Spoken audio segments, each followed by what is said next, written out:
You're welcome to another session on Awejan. Today we have a particular topic to talk about.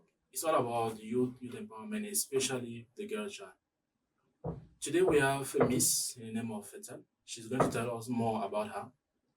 So if it's something that you're interested to know, please stay tuned. We'll be right back.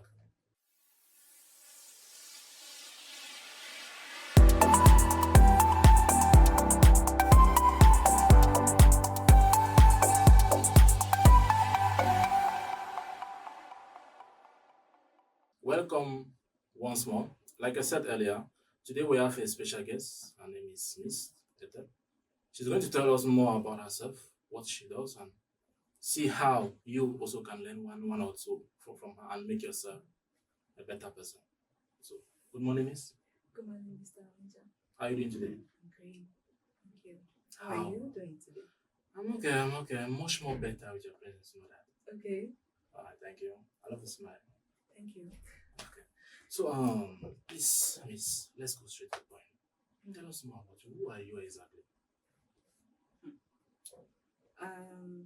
Off the bat, I am Ethel Penvaga.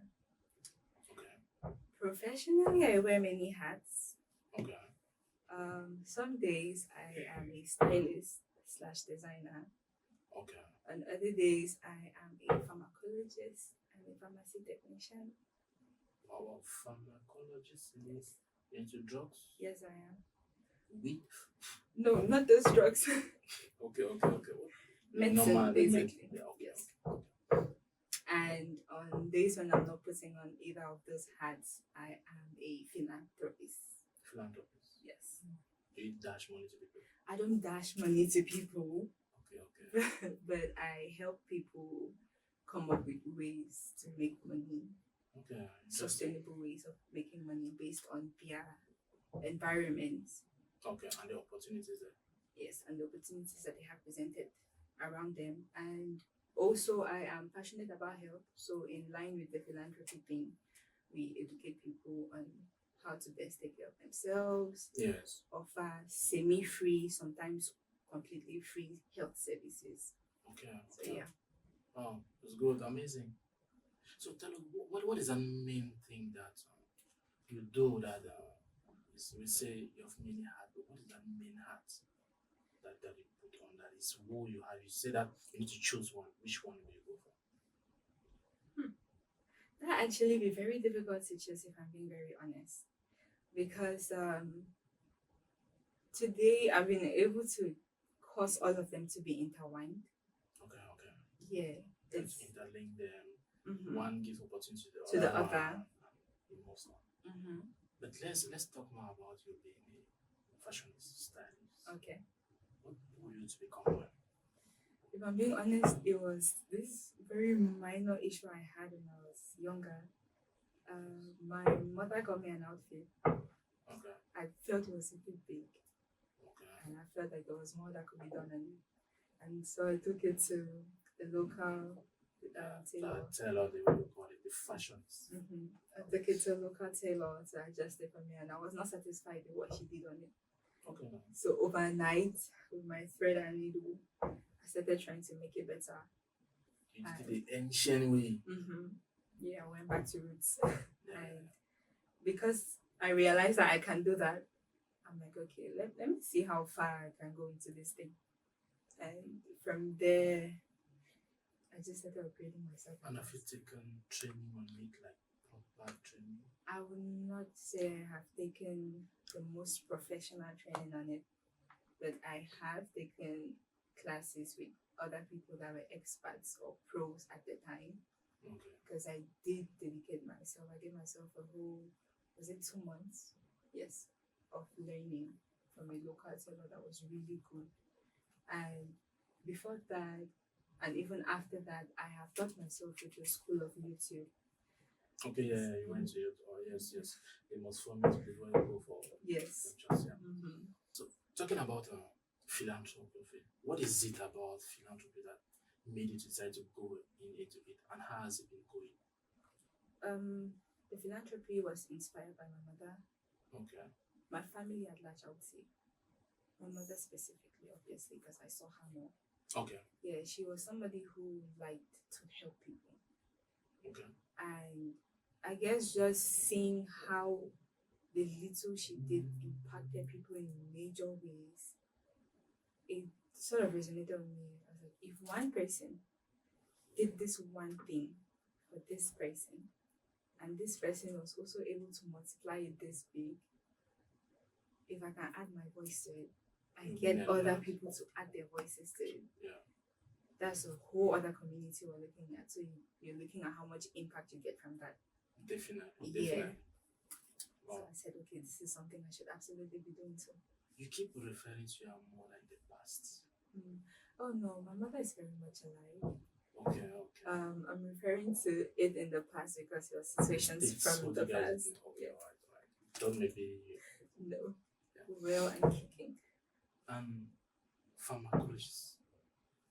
Is it is it a training program? Or is it something that you just love doing? I always wanted to do medicine, that's for sure. Okay. I was just not sure what part of medicine I wanted to do initially. Yes. In all honesty, me getting into pharmacy was supposed to be a try and error thing. Because on the first year, when I was supposed to get into it, Yes. I was looking more at nursing. Like Okay, after okay. discussing with the family, you know how it is. You're Yeah. leaving secondary school, they put you down. So what are you going to do next? And they're giving you options. You should be a doctor, you should be a lawyer, you should all of those. So from those discussions, Yes. it was supposed to be geared towards medicine, that's for certain, because I already admired it. Yes. Yes. But there was that uncertainty on what to do. Oh yeah. Be- How to go about it. Exactly. So because I was also trying to give myself like a waiting period Okay. to see if I would get into nursing or what other field of medicine in general, In the medical field. Which field? there was a pharmacy program called pharmacy attendant. Okay. It was a 1 year program. So I was like, okay, let me do this as a crash program. At the end of the day, it's medicine. So Still let in me the field. just, exactly. So I was like, let me do this and then see where it goes. Okay. And I started that and realized that I very much am in love with the pharmacy milieu. And then I continued driving just from there. kept there. So, curious question. Ethel, are you a miss? Yes, I am. Which miss is that? Um, Miss. Oh no, not a miss in the pageantry sense of it. Okay. Miss in the sense of I'm definitely not a missus, so I'm a miss. Okay. I get it. But did it never cross your mind to try it? It did. It absolutely did. Because I would say I have the build of one. Yes. Yes, it absolutely did. But I don't think, as at the time when it was being presented to me, I exactly had the passion or the drive for it compared to other persons that I knew that desire to be there. Yeah. So I just never went into that direction. I just did everything else. Except that. Yeah. Alright. So now as a young lady, we know in our society it's not that easy for a young lady to navigate in all of those different paths and be able to synchronize and make something good out of it. The most important is to make a living out of it. What are some of the challenges you face in the early stages of your career? First off, which is a challenge that I'm very certain everybody goes through, it was Yes. starting at all. Okay. Because you're looking at the world in front of you, you're looking at the opportunities, Yes. and you just don't even know where to begin from. True. So there's that uncertainty, there's that fear of will I even make it if I start? But I would say what definitely got me through was I would categorize myself as a bit of a stubborn person Okay. when it comes to things like that. I'm one of those people who I would tell myself I'll do it because I can. I'm healthy enough to do it. Definitely, if others can do it, then If somebody is doing it, I absolutely can do it. possible, If it cannot kill me, I'm absolutely going to try it. and you'll be stronger. Exactly.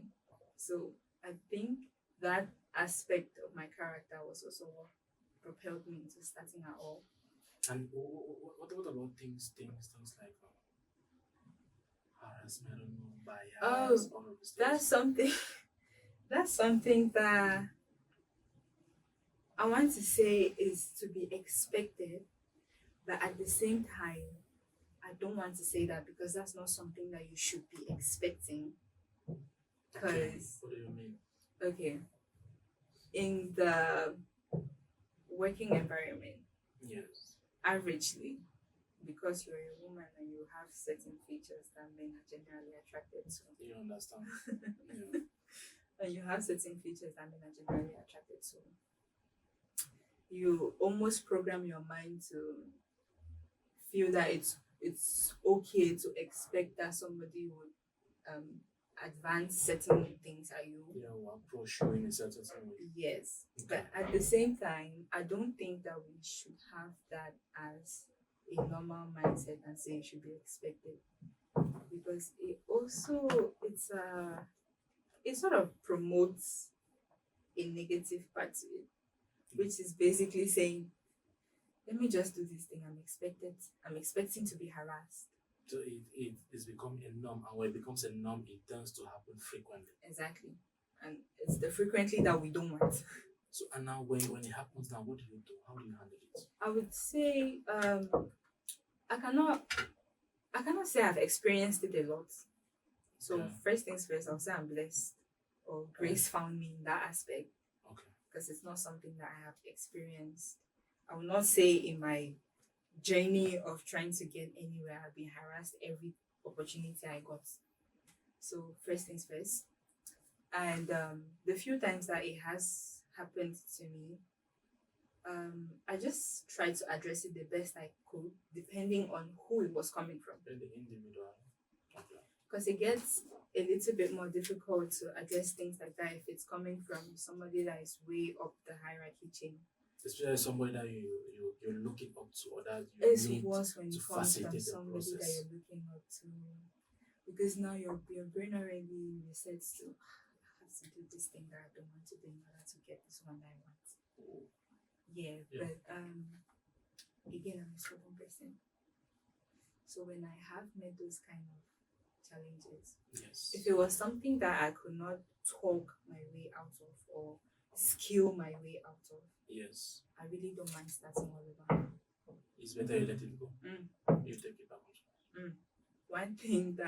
One character that I have, that even my friends have complained about, I appreciate at the same time, is I'm not afraid to start back. I'm not afraid to watch everything crash, Oh. and then I start back. If it's That's going good. to crash, fine. Let it We crash. built it It's before, okay. we'll build We it can't again. rebuild it again. That's very true. Mhm. Now with the aspect of finance, has finance never been a problem to you? Whew, finance has been an issue. Finance will always be an issue, especially if you're looking to grow. Finance will always be in the way. Especially in our context. The economy is something. How do you do to raise funds or to manage your First finance? things first, I try to be as sustainable as possible, Okay. which means I'm looking to make the most from the littlest. Yes. There's a project I have going on that has been going on.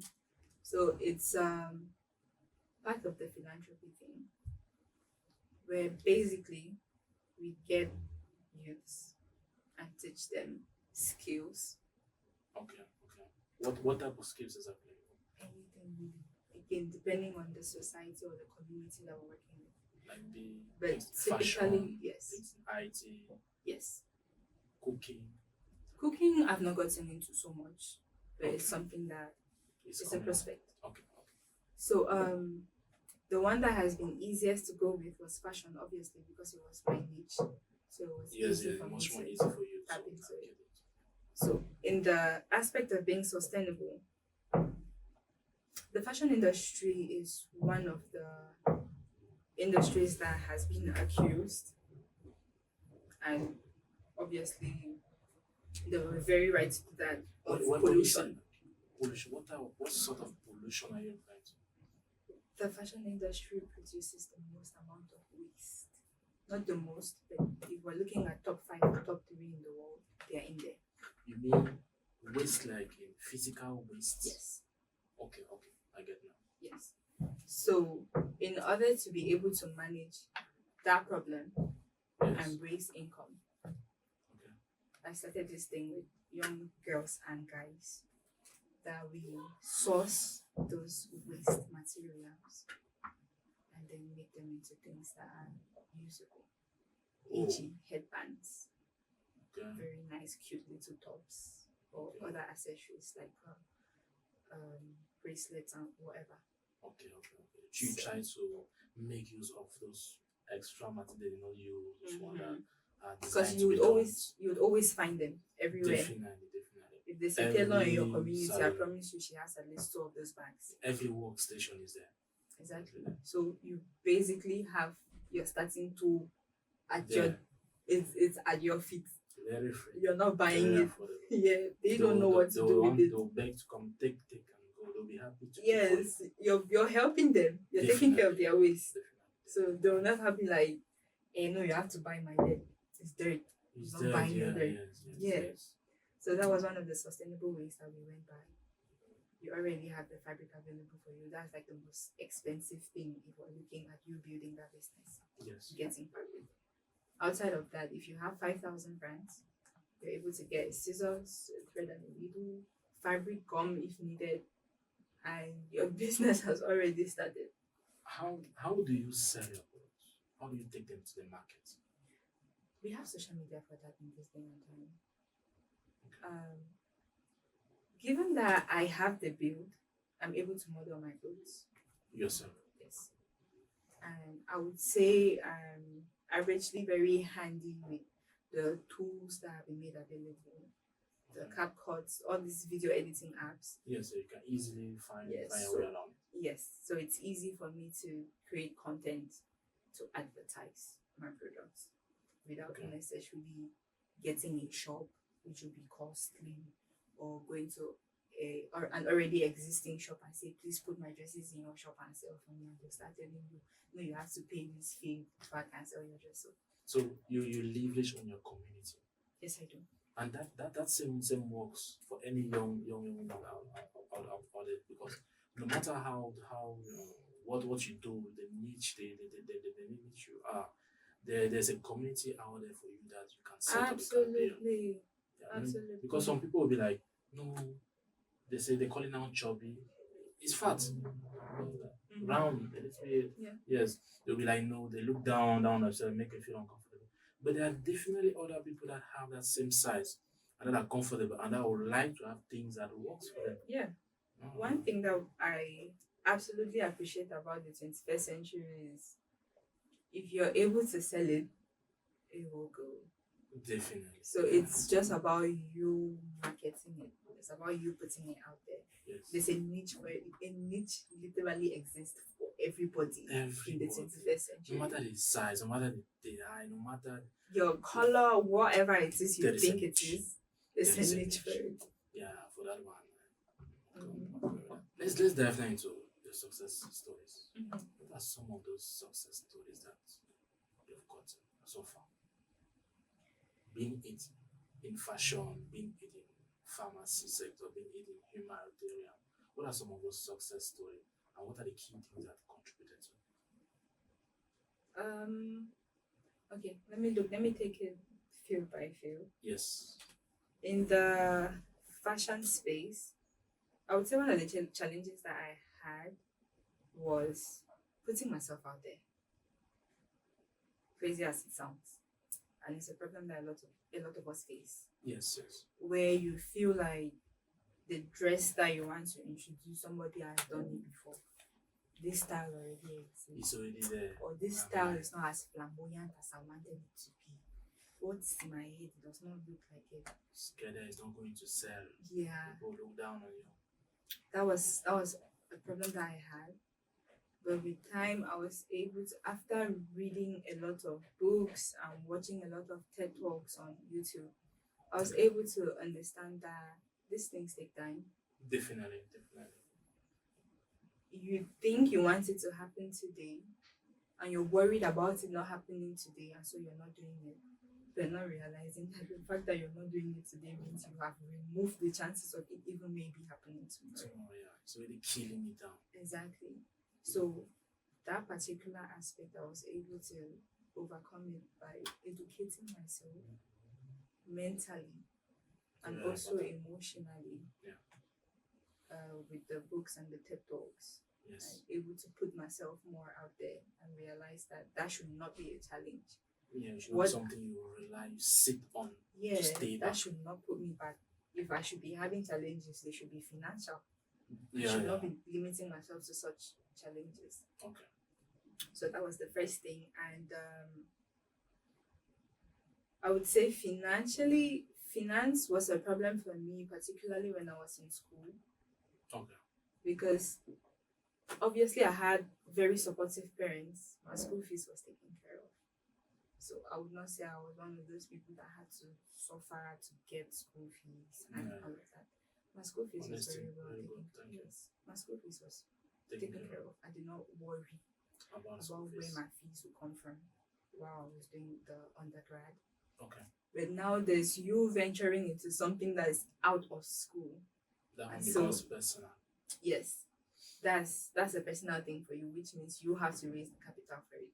Yes. Because the African parent believes in education the old-fashioned way. Job. Yes, If you get a good certificate with good grades, you learn yourself a good job. good job. So the initial challenge was also getting my parents on board with this side thing that I'm doing. But because of the dedication to that I put into it, they were finally able to get on board. Okay. And That's good. they were very supportive, especially when it had to do with advertising my business. Because my family carried my business on their head. They When took it personal. once I started, they were out there sharing, reposting, all of that. So the finance became less of an issue because now these people have helped me create a market. It means family at that time for you became an asset, Yes, they not did. a liability in Yes, some they did. cases. Yes, Oh, they that's did. good. But one thing too that I would say, a lot of people might not have parents that are as supportive. Yes, true. That should still not be A a barrier. barrier for you. There's definitely a There's solution. the there's family an that you opportunity. make outside family. You True. can leverage on them. Yes, You have friends. that's your network. And even if you don't have friends, you have social media. You make a family on social media. The community for yourself. Yes. Post your business. Even if it's 5 people that are liking it, It's already good. that's already a family. How many people does it take to build a nuclear family? 5 people max, right? Now you have a nuclear family on TikTok. It You starts have, from there. you have 5 people that are liking your thing. So Plus that's you it. make 6. See, Mhm. you built your own nuclear family now. If the ones on ground don't want to be as supportive, you now have You one. have online. a committed to elevation. Yeah, so that should not be a barrier for anybody. I think as far as fashion is concerned, those were the 2 things that I had as challenges initially. And how you overcome them. Yeah, Which Um, became your success stories. yes, they did. Okay.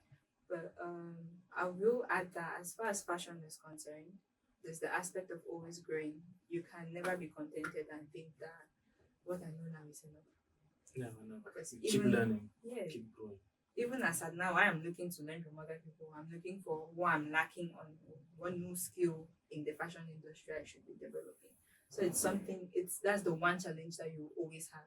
The need to grow, and the only way to overcome it is to continue putting yourself. Keep doing it. Keep doing learning. it. Keep learning. Be open to learn. Don't Yeah, think because you're doing this means you know it. you know it. No, there's Don't definitely say something you about don't. it that you don't know. Keep it. Yeah. Even the thing you do every blessed day, you'd be surprised that somebody will walk in and do that very thing that you're doing every blessed And the day person will do it. and do it way better than you who was doing every day. So you absolutely have to be open to And at learning. time we list resources. So now, talking about your success stories in line of pharmacologists. What are some of the success stories? That field, that field is not to be reckoned with.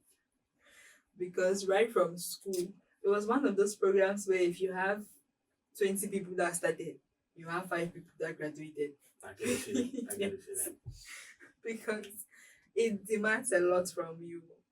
If you have to be a pharmacy student, better love your books. Better enjoy reading. Better enjoy hardship because you have to put in a lot. It's going to pull out a lot from you. You will build the character you did not know that you Okay. Yeah, just studying was difficult. The basics, just the education part was difficult. But it was something again I already had the interest and the passion for it. Okay. I remember a lot of times I sacrificed other things. The one time when I even wanted to consider pageantry, I had to sacrifice any thoughts of it for school. Yeah, because School got so intense. it could not It go was together. already taking so much There's no from way. you. Yes. I had to sacrifice it. So it was one of those things that breaks you mentally and physically. I get it. I get it. But again, you have the drive for it. So Okay. you just have to, if you want to borrow your neighbor's energy, borrow it. So you need to put in that effort, that time. No matter what, you cannot stop. Just You take just it to can't the end. go through it. So far, is it that are you in the business already? I would say I am. Early after completing school, because I just recently completed my master's. Okay. Early after completing school, I was very blessed and very fortunate to Okay. pick up a job off the bat Wow. as a lecturer. Wow. Congrats. Thank you. So that I did not face so many challenges at that point. But before I could even get my master's, you could not get a BSc and go and apply to teach anywhere. They'll start telling you that you need 3 years working experience. Yeah. Why am I supposed to get 3 years working experience from if you will not give me 1 year? You'll not give the opportunity to get the To get, years. exactly. Yes. So yeah, there was that problem. And outside of getting the lecturing job, Yes. I also had the interest because pharmacology basically is drug discovery. Okay. It's you sourcing for new chemical compounds from plants or animal. Oh, it's not the selling of drugs. It's not. Oh. I thought No, it's it not. was the selling of drugs. That's the misconception that people have. I was when they already just looking hear. the line of you having your pharmacy starting somewhere, selling no, some no, drugs, no, then from no, there no, moving no. out to an official pharmacy. It's the misconception that people have when they hear the word pharmacy. Pharmacy is not just selling of drugs. The pharmacy is where the drugs are being sold, but pharmacy as a profession is not just the selling of drugs. So it is a whole it's a whole industry chain, that yes. has different sectors. Sourcing, production, processing, selling. Exactly. I think I know the selling part because it brings in them directly. See, that's the thing. People love the selling part. They don't know how difficult it is to get to the selling part. If we're looking at things from a legal standpoint, yes, drugstores are not supposed to exist. Definitely. These containers that you just buy, they're not supposed to exist. And those guys that are so surviving or somehow. They are surviving you, but now if you want to go legally, they are not supposed to be there. Yes. A lot of the times, I think just recently they even got raided because it's considered illegal. Yes. They So need a license to do that. And you need a license, and that license is also not easy to come by because if you're following the legal procedure, you must be a 7-year graduated pharmacist. Oh. After the 7 years, you must have the entrance exam in the concours. You pass that concours, you must work under another pharmacy for is it a year or 2 at least, if I'm not mistaken. Yes. One of the two. And then after that, you can now start considering. Emphasis on considering if you can start a pharmacy. So we are looking at roughly 10 years. Yeah. Before you have a pharmacy. Yeah. And then okay, let's say you finally do get license to run that pharmacy. There's now the government structure. The government structure, you're looking at where that pharmacy is going to be located. Because you don't just up and decide that I think I want to open a pharmacy in Malingo Street. It's not done like that. Oh, really? Yeah. They do town planning. So it's the council and then the Ministry of Public Health that sit together. And then looking at the different health areas that exist.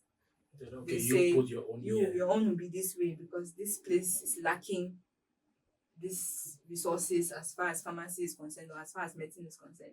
Which is very normal. So now, imagine you finally gathering the funds and they tell you you cannot get your pharmacy in Miko. You have to go inside Sampit Street because the health area there does not have. What does that business look like?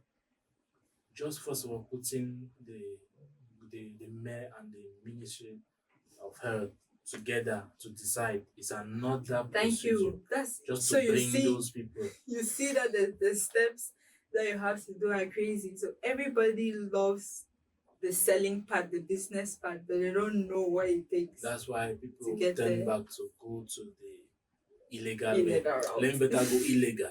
When they come and meet me, we'll settle it there Yeah. and we move on. But it's also not sustainable because if they come and now meet you there, you really don't know what your outcome will be. You might not be the fortunate person that will just close your shop and take the drugs. You might be the unfortunate person that they will lock up. Lock you up. Yes. Especially when a misunderstanding has happened. Because one thing that is for certain, if you should sell as little as paracetamol, this one that we're now eating like granules, Yes. if you sell as little as that to somebody, and that person has a near life-ending experience, Oh, even if it was not that paracetamol that caused it, the fact the that, fact that it was something that the person took during that period and it came from you who is not licensed, you're already looking at your chances of life imprisonment. I'll run. Yeah, so I must not be there to wait. how would you know? How would you even know that the person died or the person almost died? It's That's until why I they, need my village bar around. We need to communicate. it's until they bring it to your doorstep. So it's a risky decision to make. It's a risky business. I remember I had a lecturer that used to always tell us, these people that want to do pharmacy, I hope you're ready for politics. And we're looking at him like, politics, how? He's like, you're in a very dangerous field where we did not understand that it was like. Yeah, it's true. It's true. Yeah. It's true. We Really. should even give out the wrong prescription. That Put is somebody's really a life in problem. danger now. So be looking at how you possibly. That's why when you go to the pharmacy, they will always ask you, Where's your prescription? please, where are your prescriptions? So Yeah. that they respect the I'm not prescription. about to be responsible for giving you a drug you're not supposed to take. Let it be that your doctor is the one who made the mistake. Mm-hmm. What he asks, I've given I'm you. giving you. It's you and him now. What's crazy is, yeah, even at that, they can still tie you back to you. I don't understand. As Even a when I pharmacy, did my job, yeah, as a pharmacy personnel, you're Yes. supposed to know what drug goes for what. So even if, yes, the doctor prescribed a flagyl, the flagyl was not the drug that the person was supposed to take, you're supposed to be able to recognize it. let me know Because how. you studied medicine too. Wait, I'll be like, man, what do you want? You give me the medical prescription, flagyl, okay. How many doses? Okay. No, How would I know the that fact man that has the it on? person brought a prescription, it means it's in a hospital book. That's another thing. You don't take prescriptions from papers. You should be in a hospital book. Yes, so that you're able to glance up and see what is even wrong with the person in order to get these drugs. Doctors are human beings. They might make mistakes too. So you Then see let's that keep the mistake with them now. you see that It's the way the field is wired, you really don't have anywhere to hide because either way you're supposed So it to know means and be responsible. You need to check the hospital book, what the person is suffering, what has been diagnosed on the person, Yeah. and check if the right tests have been done. Before You must checking not out even the medical- necessarily go too far into the right test. It's just because after the tests have been done, the doctor will still have like a conclusion of the symptoms or whatever it is that's wrong with the Yes, person. yes. Yeah, so it's from there that you might just glance through and say, oh, okay, this person has stomach This, bite, or this, this this, person, this, okay, this. that's why this was prescribed. That's why even in the hospitals, if you've noticed it or seen it happen to a patient that was beside you, Yes. the pharmacist or pharmacy attendant or whatever pharmacy personnel is there can look at your book and tell you that let's go back to the doctor. Yeah, that it doesn't make sense. Yes. This prescription, it doesn't make sense. Exactly, because Yes, they're yes. supposed to go through as well. Yes, true. I've witnessed that. Exactly. That one says. So there's nowhere for you to run. Either And, ways you're involved. Bon. The words. Now let's go into philanthropy. Yeah. With philanthropy, first of all, I have an NGO, Okay, what's the name? Beautiful Gate. Beautiful gate. Yes. Is that the gate of our house? Yes, the same gate, that gate. So, yeah, I have an NGO it's youth led, obviously, because I'm a youth. Okay. And Yeah, if the president is the first you, so we are already here. It's okay. okay, yeah. So because it's centered around youth, because my NGO primarily looks at youth empowerment and health education, specifically for adolescents and Okay. the youths. Okay. So majority of the persons I work with are youth. Okay. And let me tell you, our age mates, Difficult. they're to not the deal with. easiest people to work with. Definitely. Not at all. So imagine trying to empower people that are not even behaving like they want to be They are empowered. not interested. Like you need to pay them to empower them. These are, I have to force you, then pay you to be empowered. Yes. Yeah, so the age group or the target population or the population that you have to work with at all is already a barrier on its own. Yes, true. So I have had the difficulty of getting them to engage Okay. at all, Okay. getting them to understand the importance Of of what engaging, we're of engaging them empowerment. into, or them getting empowered and all of that. The goal, the objective on its own was a challenge, but it's one of those things where you have to.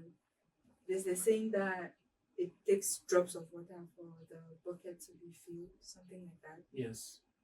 So it took me having to be very passionate about this thing and talking 600 times Oh, and yeah. talking 600 times happily and patiently for them to understand the importance and then engage. No. And then outside of that, there's the other barrier of being a youth at all. Getting yourself into those spaces where the important conversations are going on is difficult It's really because unfortunately as youths we have sort of given off this impression that we don't really care about anything that is happening. yes. The So one we that are not happens, responsible happens. enough. Yes, We don't want to decide on our future. We'll take whatsoever they give us. exactly. Because majority of the times what happens is when those decisions come out, oh, we are behind complaining. How can they say we should declare tax? How can they say we should this? How can they say we should that? If they now bring a communique and say youths should go and vote for whether they should not declare tax, I promise you that you will not see them. Nobody will vote. They will not vote. I'm See, almost very it's, certain. It's really a problem. It's really Yeah. a huge problem because we keep complaining about the system. They We tell were them, not okay, engaging in this changing is, that system. these are the procedures to engage, to modify, or bring forth a new system or whatsoever. We're like, okay, no, take that part the is not engagement. our business. You get it? So yeah, because we have presented that nonchalant attitude, even they tend to not take us very seriously. Yeah, yes. So They now don't care. imagine me coming to put myself and say, I'm Ethel, I'm the founder or the CEO of a youth-led NGO. They're like, youth? No, you people are not serious people. As you say, you. So I'm already struggling to prove myself in that space before I can even be heard. Yes. So it's like if an adult, like a proper adult, Yes.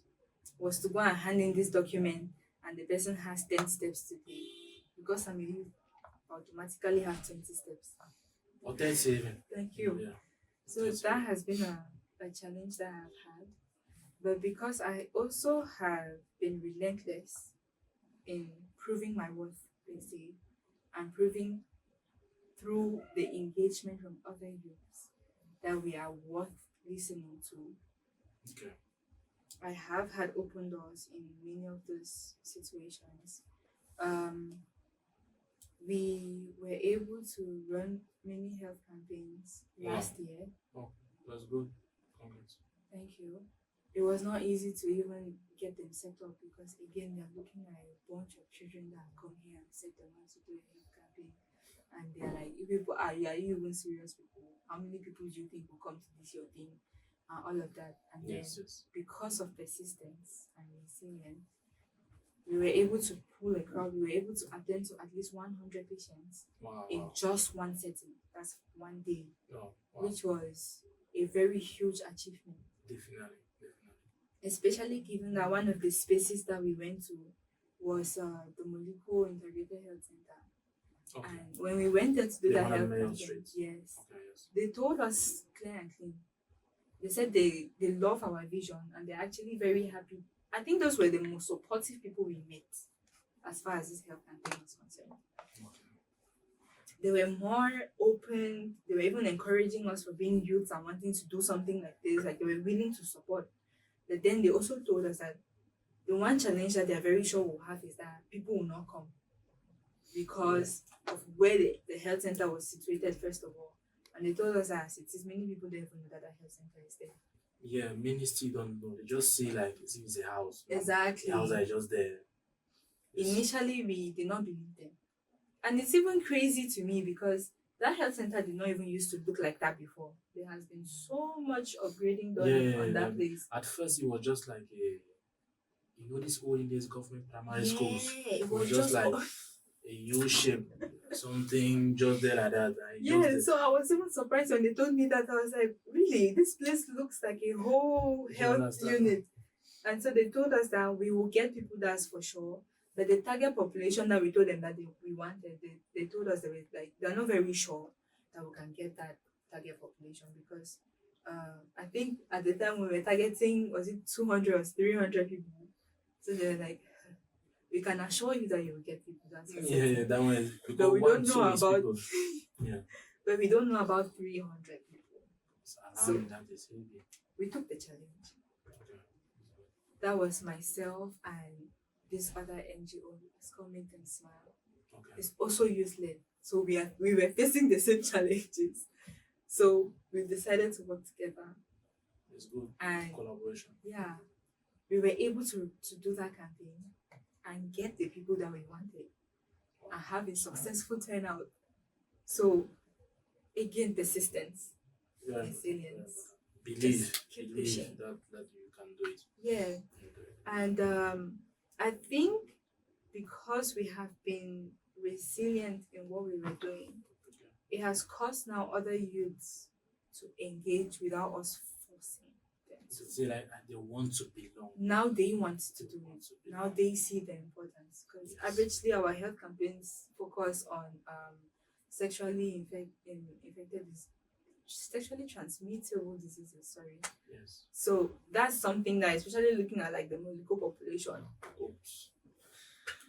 Most of them are going through one or two. Yes, that was a fact. And getting all of those treated in the health center costs you plenty money. Excessive plenty. Just to first of all do the test, to screen, to know your state. So we decided, okay, let's look at something that might be a burden for the youths and then make it accessible to them. Okay. So we were able to discuss with the health center. We were able to drop the prices, some of them, if they even ran for free. Then for things that required vaccines, they were willing to drop the prices for the vaccines. So majority of youths got to benefit from that. The healthcare provisions that are actually made available for them. And even now educated on it, so that you are not in your house assuming that I have HIV, nothing can be done about it.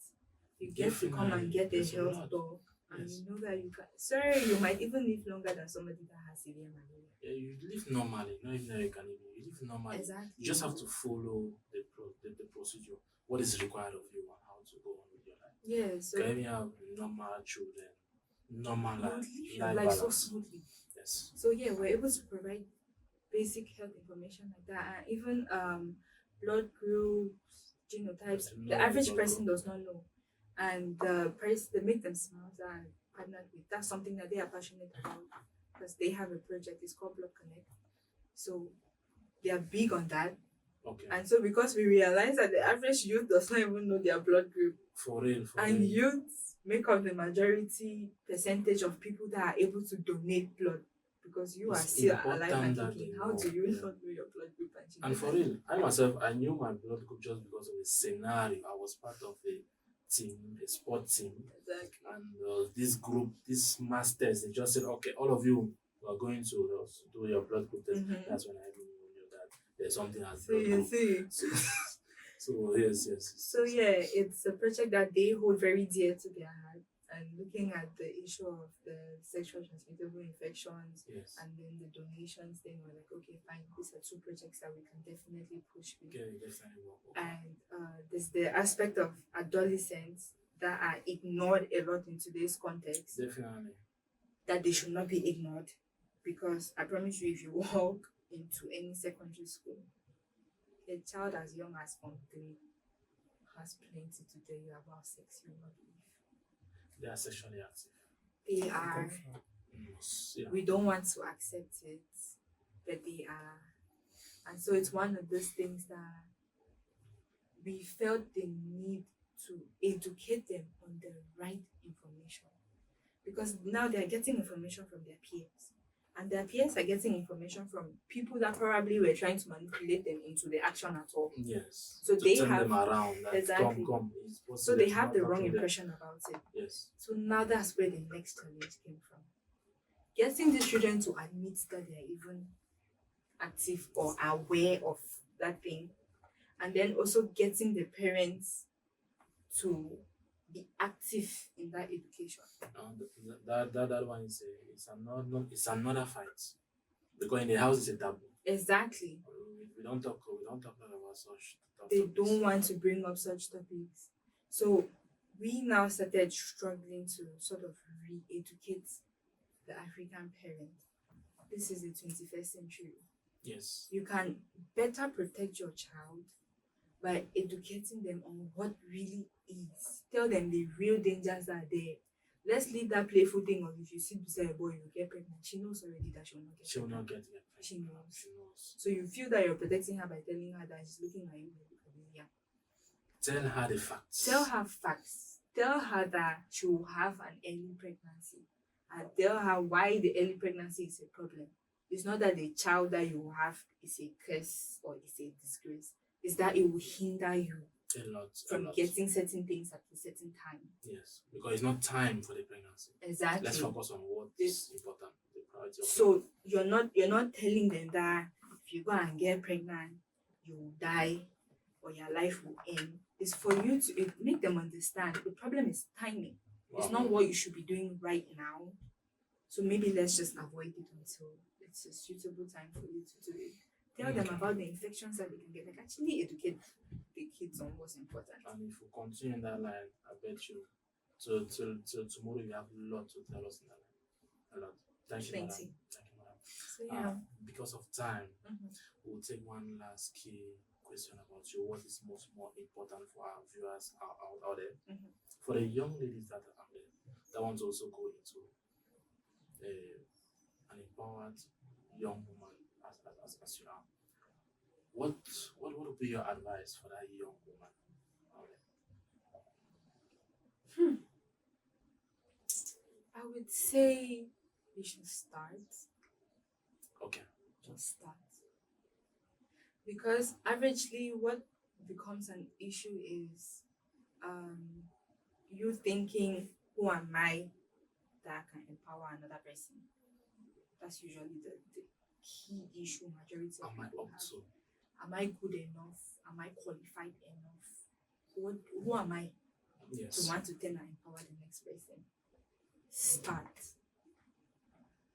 What usually happens is you're looking for a reason to justify why you have to start at all. Without realizing that you existing at all is the only reason you need.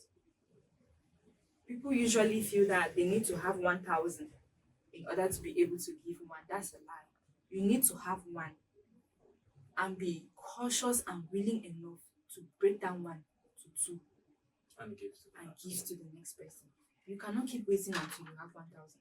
You cannot keep waiting until you feel that you're qualified enough, because frankly speaking, then you'll never be. So in summary, start. So you heard Miss Ethel. It is simple. Just one thing. Instead of thinking on when to do it, just start. No matter where you are, what you're doing, just start. If you cannot start on your own, join somebody who has started. Of course. Collaborate is very important. That's still you starting. Yes, starting. No matter what, don't remain wheresoever you are. take a step, do something. Stay focused and subscribe for more. Thank you.